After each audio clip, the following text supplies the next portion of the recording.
વિભીષણ આવે એટલે હું એટલા માટે જાગી જાઉં છું કે તમે તો બે મારા ઊંઘના અંગ છો. મને ખબર હોય કે મારા દ્વારે મારો હનુમાનજી ચોકી કરે છે, પછી કાળના બાપની ત્રેવડ નથી ડગલું ભરી શકે. એટલે હું નિર્ભય થઈ જાઉં છું. એટલે તમારી હાજરીમાં મને ઘસઘસાટ ઊંઘ આવે છે. અને વિભીષણ આવે ત્યારે હું હુઈ એટલા માટે નથી શકતો. એ વિભીષણ ભક્ત પણ ભાજ રાવણ તણો, એ ભાળતા તેગને ઊંઘ ભાગે.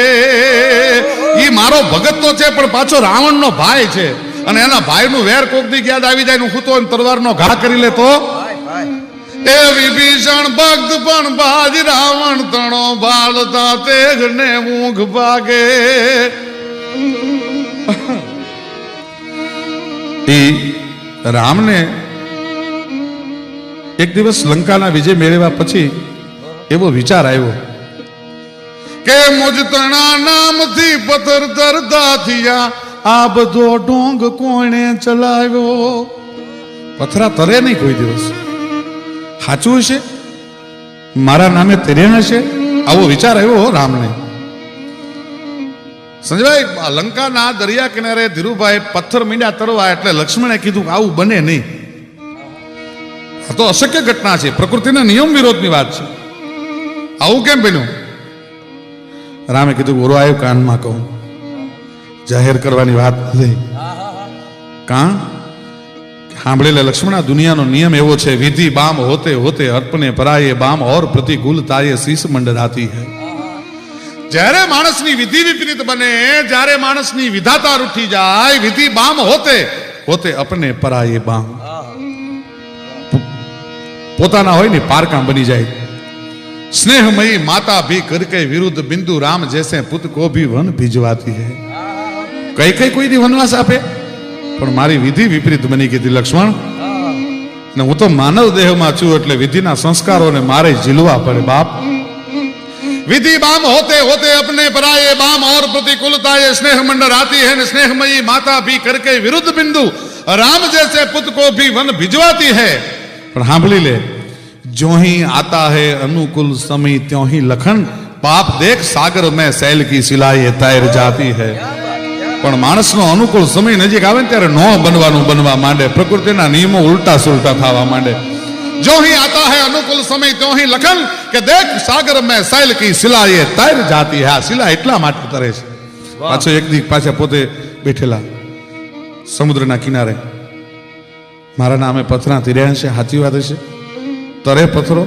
એટલે પોતે ખાનગીમાં એક હાથમાં નાની એવી કાંકરી લઈને ઘા કર્યો. પણ ફેંકતા કાંકરી તરત તળીજે ગઈ, તસગરે જાણીજે હોય લૂંટા. એ રામ પોતા થકી ખૂબ ભોંઠા પડ્યા, શરમના શેરડા મુખ છૂટ્યા. 16 કળાના હતા, એમાંથી એક કળાનો નો રહ્યા. ચારે બાજુ જોવા માંડ્યા, કોકે જોઈ તો નથી લીધું ને કાંકરી તો તળી આવી ગઈ. પણ હનુમાનજી રામની પહેલા પહોંચી ગયેલા, કારણ કે રામનું મન હતા. એટલે ઝાડની ઘટામાં બેઠા બેઠા હનુમાનજી બધું જોવે છે કે હવે રઘુનાથજી શું કરે છે. રામ કાંકરી નાખી અને આમ જ્યાં તળીએ ગઈ અને રામના મોઢાની માથે શરમના છેરડા છૂટ્યા અને પોતે જાણે કોઈ ચોરે લૂંટી લીધા હોય એવી પરિસ્થિતિ થઈ ગઈ. એટલે ઠેકડો મારી હેઠો ઉતરો, ગઈ પ્રભુ રેવા દે રેવા દે રેવા દે. કે કાં કે તું તો જગતને તારવા વાળો છો બાપ. તું જેને ધક્કો દઈ દે એને દુનિયામાં કોઈ ત્રેવડ નથી પછી તારી હગે. એ તારનારા બની નીરમાં ધકેલો, માફ કરજો કરી ભૂલ ભારે.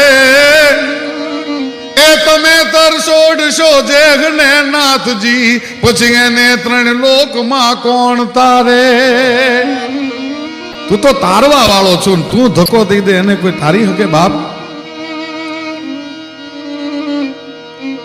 અનેક પ્રસંગો ચારણોએ આલેખ્યા, અનેક કલ્પનાઓ ચારણોએ કરી.